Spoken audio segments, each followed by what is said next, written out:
Dan Illman, Mike Beer. The feature race at Belmont Park on Saturday is the $100,000 Paradise Creek Stakes for 3-year-olds going 7 furlongs on the Widener turf. It's a race and a card that you can bet with a DRF Bets account. Deposit $100, bet with $250. Learn more at bets.drf.com.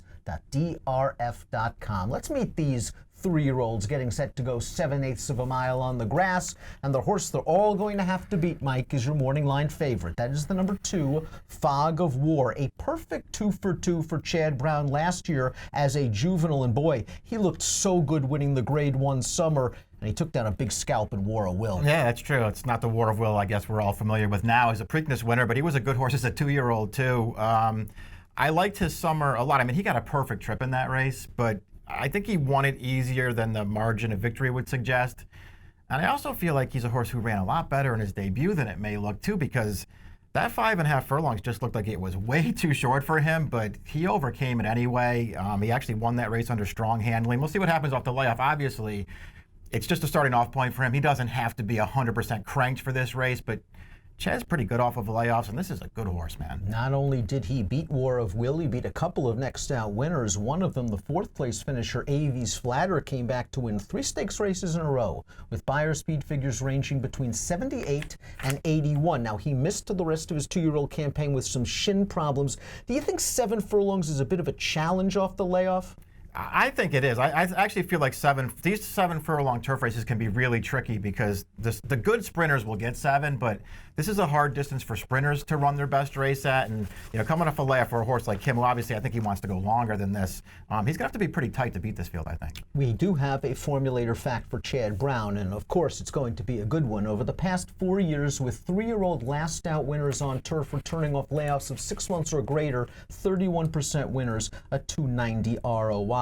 The number 7 Mucho was very highly regarded as a 2-year-old on dirt for Belmont. Nice debut, sensational maiden win at Saratoga, good effort in the hopeful. Just hasn't really come back as good as a dirt horse at 3, and Belmont's going to try to shake things up a bit. Yeah, we'll see what happens as they switch turf. I was a little surprised to see him entered in this race, if only because, listen, I know he missed a lot of time after the hopeful. His hopeful wasn't terrible. It wasn't great, but it wasn't terrible either. And obviously he had the big win prior to that.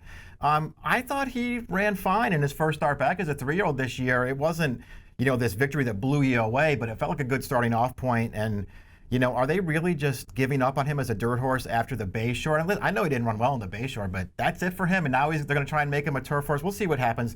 He's by blame. They'll handle any surface. A pulpit mare who's already dropped a couple of turf winners.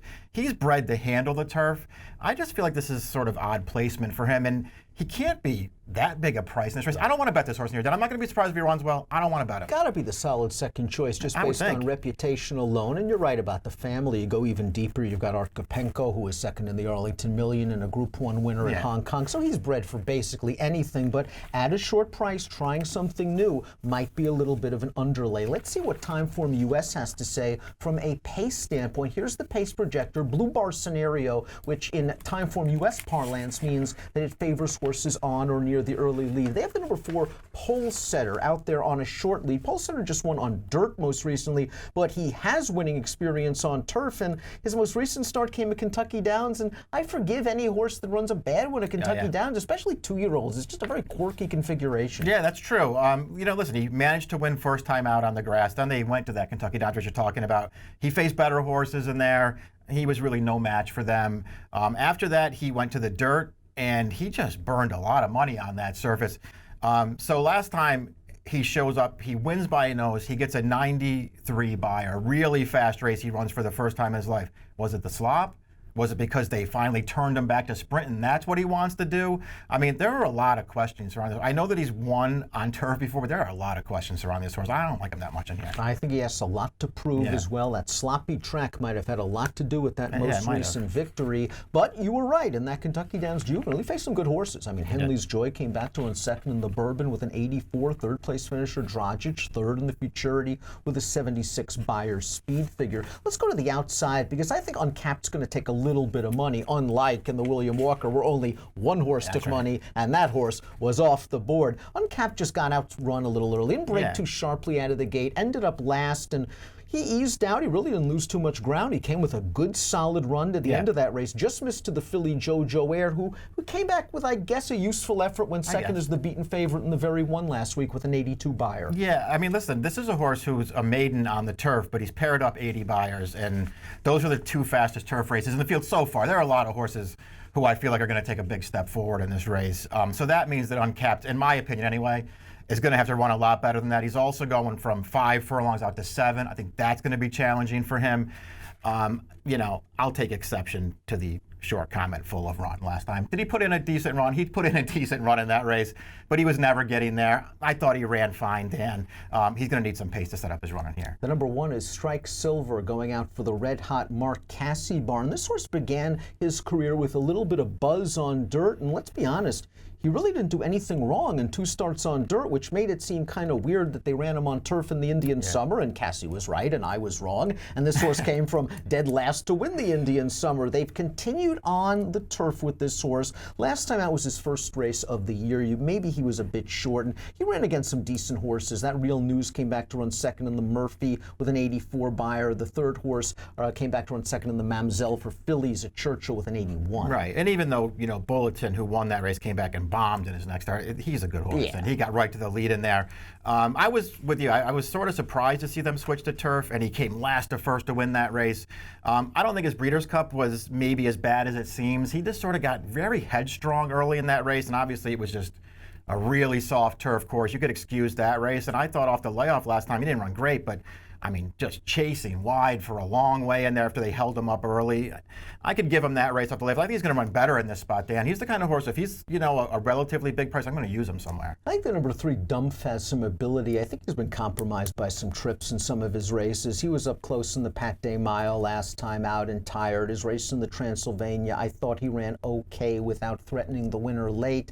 But I'm beginning to wonder if we're running out of time with Dumph to actually realize his potential after 8 starts. I don't think he's exposed just yet, but I think he needs the right situation. I think he does too. I like him turning back. This could be the right situation. I'm with you. Don't you just sort of look at him now and think, he needs to sprint. Yeah. I think he needs to go shorter. They just really haven't done a lot of that with him, and a lot of graded stakes races around 2 turns, which just doesn't feel like his thing. I think he's going to run better in here. 1 sprint in his career, he won by 8. It was on dirt at Churchill Downs. Let's take a look at our top selections in this race. We'll readily admit that Fog of War is the horse to beat, and he's a must-use in any kind of multiple race wager, but we're catching him off the layoff. We're catching the second choice Mucho trying something he's never done before. Why not look for a price? The 5 Pulsate has won his last 2 races on dirt, but tell us about the turf debut, because you thought it was a really underrated performance. I really do think he ran better than it may look in that race, and obviously he's bred for turf. I mean, he's bred for dirt too, but he's a Speightstown. This dam was a really good turf horse. All 3 of her wins on the grass. She was graded stakes placed multiple times. She was a good horse. I like his dirt form. His last 2 wins I think are very solid, even though they're short margins of victory. And his turf debut, that has just really turned out to be a good field. I mean, a lot of those horses that he ran against in there have turned out to be good. And this horse, I thought he ran fine. He got a good trip in that race, but he never stopped trying through the stretch, even though he wasn't a threat in there. I thought it was an underrated performance, and I like that he's taken the steps forward since that. He's an improved horse since then. He's back to a surface he's bred for. We're catching Fog of War off a little bit of a layoff. He might be a price. I'm going to take a shot with this horse. And I'll take a shot with Ian Glass. Pulsate's 10-1 on the morning line. Ian Glass is 15-1. And it looked like that Ian Glass was on the long road to nowhere down at the fairgrounds. He really didn't do too much, but he was gelded. He shipped back to Laurel. He ran a big race last time out. I thought he had to go fast early. He kept right on going. He was never threatened. It was not the strongest field in the world, but I have a feeling being gelded has just been the answer for Ian Glass. He ran a solid race that day, and I expect him to be close to the pace here. I do too. I agree with all those things. He's a horse I'm definitely using in here because he just, for whatever reason, maybe it was the gelding, he took a big step forward last time. As you say, he got to the lead in there, yes, but he went a legitimate pace. He did not walk in there, and he was never letting that field in there. Overall, at these 7 furlong turf races at Belmont, I like the horses turning back more than I like the horses stretching out, and he's turning back in here with speed. I like Rosario to get aggressive with him in this race. Fog of War, the horse to beat. We'll try to beat him. Mike goes 5-2-6-1. I go 6-8-2-1. In the $100,000 Paradise Creek Stakes, it's race number 9 at Belmont on Saturday. Get involved with your DRF Bets account. Deposit $100, bet with $250. DRF Bets, ready, set, bet. Approximate post time for the Paradise Creek, 5:51 Eastern. Good luck.